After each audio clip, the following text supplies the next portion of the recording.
Friends, ಇನ್ನೇನು ಗಣೇಶ್ ಚೌತಿ ಮುಗೀತು, Navratri start ಆಗ್ತಾ ಇದೆ ಅಲ್ವಾ.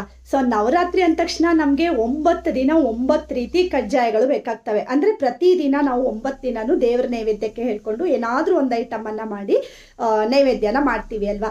ಸೊ ಅದಕ್ಕೋಸ್ಕರ ನಾನು ಒಂದು ಬೆಸ್ಟ್ ಚಕ್ಲಿ ರೆಸಿಪಿನ ಇವತ್ತು ನಾನು ನಿಮಗೆ ತೋರಿಸ್ಕೊಡ್ತಾ ಇದ್ದೀನಿ. ನೀವಿಲ್ಲಿ ನೋಡ್ತಾ ಇರ್ಬೋದು ಎಷ್ಟು ಚೆನ್ನಾಗಿ ಕಾಣಿಸ್ತಾ ಇದೆ ಅಲ್ವಾ. ಕಲರ್ ಕೂಡ ತುಂಬ ಚೆನ್ನಾಗಿ ಬರುತ್ತೆ. ಹಾಗೆ ಖಾರವಾಗಿರುವಂತಹ ಒಂದು ಚಕ್ಲಿನ ನಿಮ್ಮ ಜೊತೆ ಇವತ್ತು ನಾನು ಶೇರ್ ಮಾಡ್ತಾ ಇದ್ದೀನಿ. ಈಗಾಗಲೇ ನಾನು ಇನ್ನೊಂದು ರೀತಿ ಚಕ್ಲಿಯನ್ನು ಅಂದರೆ ಗೋಧಿ ಹಿಟ್ಟಿಂದ ಮಾಡುವಂಥ ಚಕ್ಲಿ ಕೂಡ ತೋರಿಸ್ಕೊಟ್ಟಿದ್ದೀನಿ ಫ್ರೆಂಡ್ಸ್. ಅದು ಕೂಡ ಒಂದು 55,000 ಮೇಲೆ ವ್ಯೂಸ್ ಬಂದಿದೆ. ಅದು ತುಂಬಾ ಚೆನ್ನಾಗಾಗುತ್ತೆ. ಹಾಗೆ ಇವತ್ತು ನಾನು ತೋರಿಸ್ಕೊಡ್ತಾ ಇರುವಂಥ ಈ ಚಕ್ಲಿ ಕೂಡ ಒಮ್ಮೆ ಟ್ರೈ ಮಾಡಿ, ತುಂಬಾ ಟೇಸ್ಟಿಯಾಗಿ ಬರುತ್ತೆ. ಹಾಗಾದರೆ ಹೇಗೆ ಮಾಡೋದು ಅಂತ ನೋಡ್ತಾ ಹೋಗೋಣ. ನಾನು ಸುಷ್ಮಾ, ವೆಜ್ ವಂಡರ್ಸ್ ಚಾನೆಲ್ಗೆ ಸ್ವಾಗತ, ಸುಸ್ವಾಗತ. ಫಸ್ಟ್ ನೋಡಿ, ನಾನೊಂದು ಮಿಕ್ಸರ್ ಜಾರ್ಗೆ 2 ಕಪ್ ಆಗುವಷ್ಟು ಪುಟಾಣಿ ಬೇಳೆನ ಹಾಕ್ಕೊಳ್ತಾ ಇದ್ದೀನಿ. ಇದನ್ನು ಹುರಿಬೇಕು ಅಂತೇನೂ ಇಲ್ಲ. ಹಾಗೆ ನಾನು ತೊಗೊಂಡು ಬಂದಿರೋದನ್ನು ಹಾಕ್ಕೊಂಡಿದ್ದೀನಿ. ಹಾಗೆ 1-2 ಚಮಚ ಆಗುವಷ್ಟು ಎಳ್ಳನ್ನು ಫ್ರೈ ಮಾಡಿಕೊಂಡು ಹಾಕ್ಕೊಳ್ತಾ ಇದ್ದೀನಿ. ಮತ್ತು 1 ಚಮಚ ಆಗುವಷ್ಟು ಅಜ್ವೈನನ್ನು ಹಾಕ್ಕೊಂಡಿದ್ದೀನಿ. ಮತ್ತು 1-2 ಚಮಚ ಆಗುವಷ್ಟು ಜೀರಿಗೆನ ಹಾಕ್ಕೊಳ್ತಾ ಇದ್ದೀನಿ. ಇದನ್ನು ಯಾವುದು ನಾನು ಫ್ರೈ ಮಾಡಿಲ್ಲ, ಬಟ್ ಎಳ್ಳು ಮಾತ್ರ ಒಂದು ಸ್ವಲ್ಪ ಫ್ರೈ ಮಾಡ್ಕೊಂಡಿದ್ದೀನಿ. ಇದನ್ನು ಮಿಕ್ಸರ್ಗೆ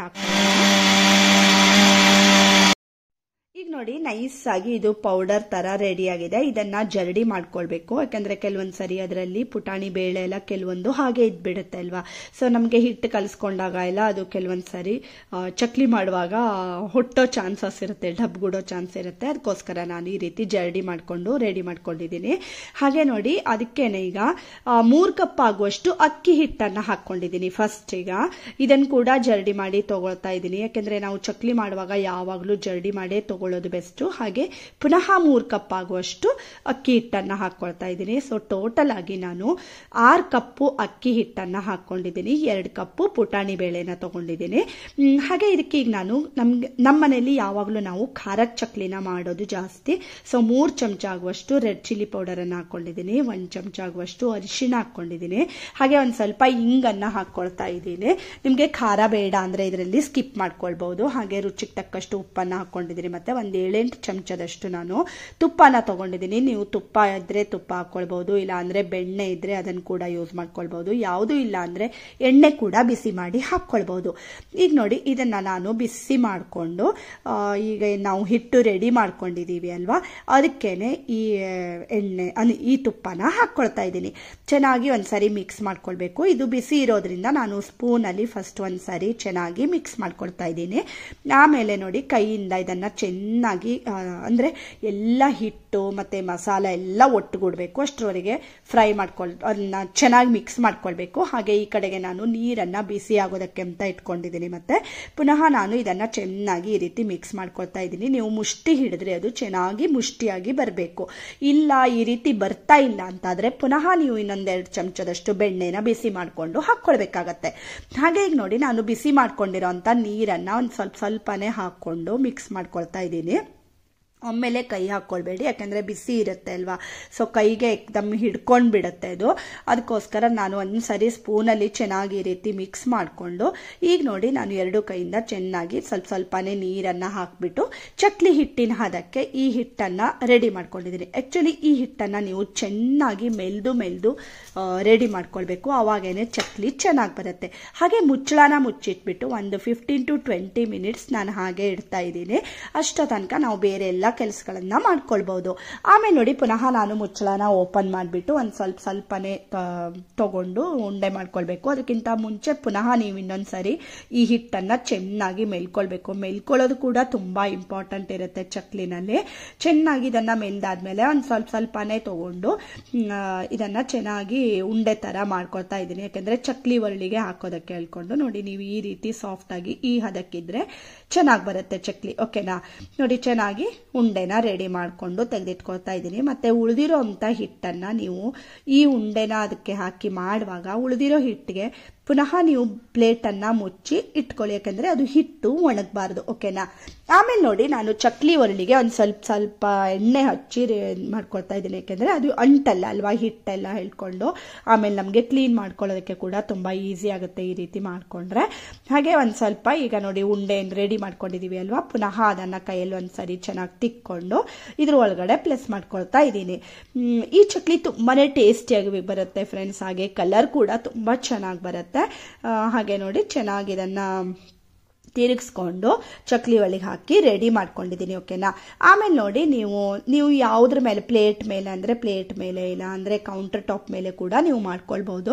ಹಾಗೆ ಈಗ ನಾನು ಚಕ್ಲಿನ ಒತ್ತಾ ಇದ್ದೀನಿ. ಆಕ್ಚುಲಿ ಚಕ್ಲಿನಲ್ಲಿ ತುಂಬಾ ವೆರೈಟಿ ಇದೆ. ನಾವು ಎಷ್ಟೊಂದು ರೀತಿ ಚಕ್ಲಿಗಳನ್ನ ಮಾಡ್ಬೋದು. ಒಬ್ಬೊಬ್ರು ಒಂದೊಂದು ರೀತಿ ಚಕ್ಲಿನ ಮಾಡ್ತಾರೆ ಅಲ್ವಾ.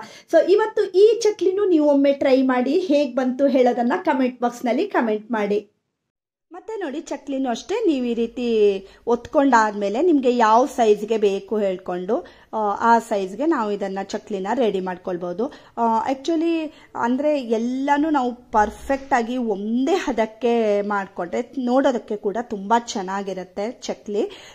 ಮತ್ತೇನು ಅಂದರೆ ಇದೇ ರೀತಿ ನಾನು ನೋಡಿ ಉಳಿದಿರೋ ಹಿಟ್ಟನ್ನೆಲ್ಲ ರೆಡಿ ಮಾಡ್ಕೊಳ್ತಾ ಇದ್ದೀನಿ. ಮತ್ತು ಆಗಲೇ ನಾನು ಬಂಡಿ ಕೂಡ ಕಾಯೋದಕ್ಕೆ ಅಂತ ಇಟ್ಕೊಂಡಿದ್ದೆ. ಸೊ ಈಗ ನೋಡಿ ಚಕ್ಲಿನ ಹಾಕ್ಕೊಳ್ತಾ ಇದ್ದೀನಿ. ಮತ್ತೆ ನೋಡಿ ಈಗಾಗಲೇ ನಾನು ಗೋಧಿ ಹಿಟ್ಟಿನಿಂದ ಮಾಡುವಂತಹ ಚಕ್ಲಿ ಕೂಡ ಪೋಸ್ಟ್ ಮಾಡಿದ್ದೀನಿ ಫ್ರೆಂಡ್ಸ್. 57,000 ವ್ಯೂಸ್ ಕೂಡ ಬಂದಿದೆ ಇದು. ಮತ್ತೆ ಡಿಸ್ಕ್ರಿಪ್ಷನ್ನಲ್ಲಿ ಲಿಂಕನ್ನು ಹಾಕಿರ್ತೀನಿ, ಅದನ್ನು ಕೂಡ ಒಮ್ಮೆ ಟ್ರೈ ಮಾಡಿ. ಮತ್ತೆ ನೋಡಿ ನೀವು ಚಕ್ಲಿನ ಹಾಕುವಾಗ ಮೀಡಿಯಮ್ಗಿಂತ ಒಂದು ಸ್ವಲ್ಪ ಕಡಿಮೆ ಉರಿನ ಇಟ್ಕೊಂಡ್ಬಿಡಿ. ಆಮೇಲೆ ಚಕ್ಲಿ ಎಲ್ಲ ಹಾಕಿ ಆದಮೇಲೆ ಮೀಡಿಯಂ ಫ್ಲೇಮ್ ಇಟ್ಕೊಂಡು ಇದನ್ನು ಫ್ರೈ ಮಾಡ್ಕೊಳ್ತಾ ಹೋಗಬೇಕು. ಹಾಕಿದ ತಕ್ಷಣ ಮಗ್ಚೋದು ಬೇಡ, ಹಾಗೆ ಒಂದು ನಿಮಿಷ ಬಿಟ್ಬಿಟ್ಟು ಆಮೇಲೆ ಚೆನ್ನಾಗಿ ನೋಡಿ ಎರಡೂ ಸೈಡಲ್ಲೂ ಇದನ್ನು ಚೆನ್ನಾಗಿ ಫ್ರೈ ಮಾಡ್ಕೊಳ್ತಾ ಹೋಗಬೇಕು. ಫ್ರೆಂಡ್ಸ್, ನೀವೇನಾದರೂ ಫಸ್ಟ್ ಟೈಮ್ ನನ್ನ ಚಾನಲ್ನ ನೋಡ್ತಾ ಇದ್ರೆ ಸಬ್ಸ್ಕ್ರೈಬ್ ಮಾಡ್ಕೊಳ್ಳಿ. ಒಳ್ಳೊಳ್ಳೆ ವಿಡಿಯೋಸ್ಗಳು, ವ್ಲಾಗ್ಸ್ಗಳು, ರೆಸಿಪಿಗಳನ್ನೆಲ್ಲ ನೀವು ನನ್ನ ಚಾನಲ್ನಲ್ಲಿ ನೋಡ್ಕೊಳ್ಬೋದು. ಮತ್ತು ಈಗಾಗಲೇ ನಾನು ನವರಾತ್ರಿಗೆ ಬೇಕಾಗಿರುವಂತಹ ಸಾಕಷ್ಟು ರೀತಿಯ ರೆಸಿಪಿಗಳನ್ನು, ನೈವೇದ್ಯದ ರೆಸಿಪಿಗಳನ್ನೆಲ್ಲ ನಾನು ಪೋಸ್ಟ್ ಮಾಡಿದ್ದೀನಿ ಫ್ರೆಂಡ್ಸ್. ಮತ್ತು ನೀವು ನನ್ನ ಚಾನಲ್ನಲ್ಲಿ ಅದನ್ನು ಕೂಡ ಚೆಕ್ ಮಾಡ್ಕೊಳ್ಬೋದು. ಹಾಗೆ ಈಗ ನೋಡಿ ಚಕ್ಲಿ ಸುಮಾರು ಫ್ರೈ ಆಗಿದೆ.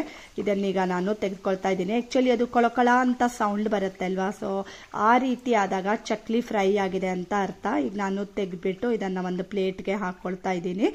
ಆ್ಯಕ್ಚುಲಿ ನೀವು ಇದನ್ನು ಮಾಡುವಾಗ ಉಳಿದಿರೋಂಥ ಹಿಟ್ಟನ್ನು ಚೆನ್ನಾಗಿ ಪ್ಲೇಟ್ ಮುಚ್ಚಿ ಇಟ್ಕೊಳ್ಬೇಕು, ಅದು ಒಣಗಬಾರ್ದು. ಹಾಗೆ ನೀವು ಒಂದು ಸಾರಿ ಬಂಡಿಗೆ ಎಷ್ಟು ಚಕ್ಲಿ ಹಿಡಿಸುತ್ತೆ ಅಂತ ನೋಡಿಕೊಂಡು ಅಷ್ಟೇ ಚಕ್ಲಿನ ರೆಡಿ ಮಾಡಿ ಇಟ್ಕೊಂಡು ಫ್ರೈ ಮಾಡ್ಕೊಳ್ಬೇಕು. ಓಕೆನಾ. ಈಗ ನೋಡಿ ಸಖತ್ ಟೇಸ್ಟಿಯಾಗಿರುವಂತಹ ಒಂದು ಬೆಸ್ಟ್ ಚಕ್ಲಿ ರೆಡಿಯಾಗಿದೆ ಫ್ರೆಂಡ್ಸ್. ನೀವು ಕೂಡ ಒಮ್ಮೆ ಈ ಚಕ್ಲಿನ ಟ್ರೈ ಮಾಡಿ ಹೇಗೆ ಬಂತು ಹೇಳೋದನ್ನು ನನಗೆ ಕಮೆಂಟ್ ಮಾಡಿ ತಿಳಿಸಿ. ಮತ್ತೆ ನೋಡಿ ಫ್ರೆಂಡ್ಸ್, ಈಗಾಗಲೇ ನಾನು ನನ್ನ ಚಾನಲ್ನಲ್ಲಿ ನಮ್ಮ ಹವ್ಯಕರಲ್ಲಿ ನವರಾತ್ರಿ ಥಾಲಿ ಹೇಗಿರುತ್ತೆ ಹೇಳೋದನ್ನು ತೋರಿಸ್ಕೊಟ್ಟಿದ್ದೀನಿ ಫ್ರೆಂಡ್ಸ್. ನೀವು ಅದನ್ನು ಕೂಡ ಡಿಸ್ಕ್ರಿಪ್ಷನ್ನಲ್ಲಿ ಲಿಂಕನ್ನು ಹಾಕಿರ್ತೀನಿ, ಅಲ್ಲಿ ಕೂಡ ಚೆಕ್ ಮಾಡ್ಕೊಳ್ಬೋದು. ಹಾಗೆ ಇವತ್ತಿನ ವಿಡಿಯೋ ಇಷ್ಟ ಆದರೆ ಗೊತ್ತೇ ಇದೆ ಅಲ್ವಾ ಫ್ರೆಂಡ್ಸ್, ಲೈಕ್ ಮಾಡಿ, ಶೇರ್ ಮಾಡಿ, ಮತ್ತು ಸಬ್ಸ್ಕ್ರೈಬ್ ಮಾಡಿ. ಇನ್ನೊಂದು ಒಳ್ಳೆ ವಿಡಿಯೋ ಜೊತೆ ಬರ್ತೀನಿ. ಅಲ್ಲಿವರೆಗೂ take care. Thank you for watching.